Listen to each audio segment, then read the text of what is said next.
আপনি আব্দুল মান্নানকে স্বামী হিসাবে মাইনা নেন, তাহলে একবার বলেন দূরে আলহামদুলিল্লাহ। বড় মজলিসে সবাই আমরা শুনি। আমি মানি না।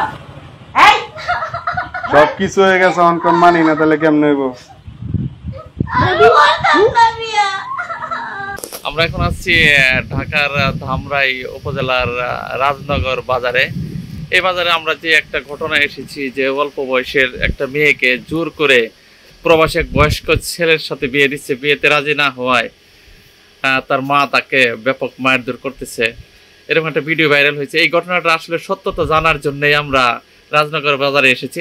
রাজনগর বাজারের আপনি তো ব্যবসায়ী, আপনার গ্রাম তো এই গ্রামে। বান্ডেল থাকলে প্রতি সেনমানিতে টাকা বাঁচবে। বিকাশ সেনমানি বান্ডেল কিনে জিতুন প্রতি লেনদেনে। এই যে একটা ভিডিও ভাইরাল হয়েছে যে বিয়ের আসর মেয়েকে মারধর করা হচ্ছে, মেয়ে বিয়েতে রাজি না, এই ঘটনাটা কি আপনাদের গ্রামে ঘটেছে কিনা আপনি জানেন? না, আমাদের এলাকায় আমি এই ধরনের কিছু জানি না, কি শুনিও নাই জানিও না। মান্নান নামের এক লোকের কাছে বিয়ে দিতে, এরকম চিনেন না? মান্নান না, তাকেও চিনেন না? চিনি না। তাই মেয়েটাকেও তো দেখেন না? না, মেয়েটা তো আমার পরিচিত মনে হলো না। আপনার গ্রাম কি রাজনগর গ্রামে? আমার গ্রাম ধামরাই থানা, এই তো আনন্দনগর গ্রাম, আনন্দনগর রাজনগর বলে পরিচিত আর কি। একটা বিয়ের একটা ঘটনা ব্যাপকভাবে ভাইরাল হয়েছে, সেটা হলো কি যে একটি অল্প বয়সের মেয়েকে জোরপূর্বক বিয়ে দিচ্ছে, বিয়ের আসরে তাকে মারধর করা হচ্ছে। এই ঘটনাটা কি আপনাদের গ্রামের কিনা, এটা একটু আমি আপনার জানতে চাইছিলাম আর কি। না, এই ঘটনাটা আসলে আমাদের গ্রামে না। আমাদের গ্রামে দেখা গেছে আমাদের ওয়ার্ডে 3টা গ্রাম আছে, আনন্দনগর, বেটুয়া, ললিতনগর।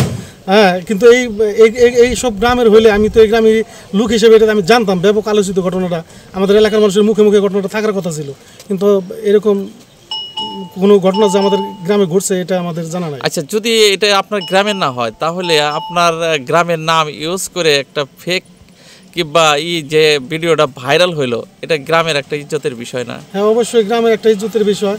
এটা কে বা কারা কোনো উদ্দেশ্য প্রণীতভাবে করলো কিনা, হ্যাঁ, এটা আসলে মানে আমি মনে করি এটা আপনারা যারা আছেন মিডিয়া কর্মী তারা আসলে খতিয়ে দেখা প্রয়োজন আমি মনে করি। আরেকটা বিষয় হলো, সেটা হলো কি স্থানীয় কাজীদের সাথে তো আপনারা এই বিষয়টা নিয়ে জানার জন্য কথা বলছেন, কিন্তু কাজীরা তো এই বিষয়টা জানে না বলে আপনি জানাইলেন। এই বিষয়টা নিয়ে আসলে আমি অনেকের সাথে কথা বলছি, কিন্তু কেউ এটার তথ্য দিতে পারে না যে আমাদের গ্রামে এই ধরনের ঘটনা ঘটছে। আপনাদের এখানে কাজীর নামটা কি? আমাদের এখানে আসলে অনেকগুলো সাব কাজী আছে। সাধন মাস্টার উনি কাজীর কাজ করে, সাইবুল মাস্টার উনি কাজীর কাজ করে, তারপর এমদাদুল হুজুর উনিও কাজীর কাজ করে। আর যদি নদীর ওপার কথা বলি তাহলে জয়নাল মেম্বর কাজীর কাজ করে, তারপরে জনি নামে একটা ছেলে আছে আটিগ্রাম, ও কাজীর কাজ করে। আপনার বাড়ি তো রাজনগর গ্রামে। হ্যাঁ, আসলে এই যে ঘটনাটা একটা চাঞ্চল্যকর ঘটনা, এটা কি আসলে কোনো নাটকের দৃশ্য নাকি আসলে অন্য কিছু বলে আপনার মনে হচ্ছে? এখন তো ভাই যে বিষয়টা ভাইরাল হয়েছে এত ব্যাপক পরিমাণ, এখন তো এই গ্রামে আসলে এরকম কোনো ঘটনা ঘটে নাই। এই রাজনগর আনন্দনগর গ্রামে এই যে একটা মেয়েকে প্রবাসী একটা বয়স্ক লোকের সাথে জোর করে তার মা বিয়ে দিচ্ছে, এরকম একটা ভিডিও ভাইরাল হয়েছে। আসলে এই ঘটনাটা কি আপনাদের এই গ্রামের কিনা, এটা কি আপনারা বলতে পারবেন? এইটা আমাদের আশপাশে বা আনন্দনগর, রাজনগর আমার জানা মতে কোনো শুনি নেই বা দেখিনি। এখন কোন বাড়িতে হয়েছে আমার জানা নাই। এটা আপনারা তো অনেক চেষ্টা করছেন, আসলে এই গ্রামে কোনো এরকম ঘটনা ঘটছে বলে তো আপনার? না, ঘটছে বলে এরকম মনে হয় না।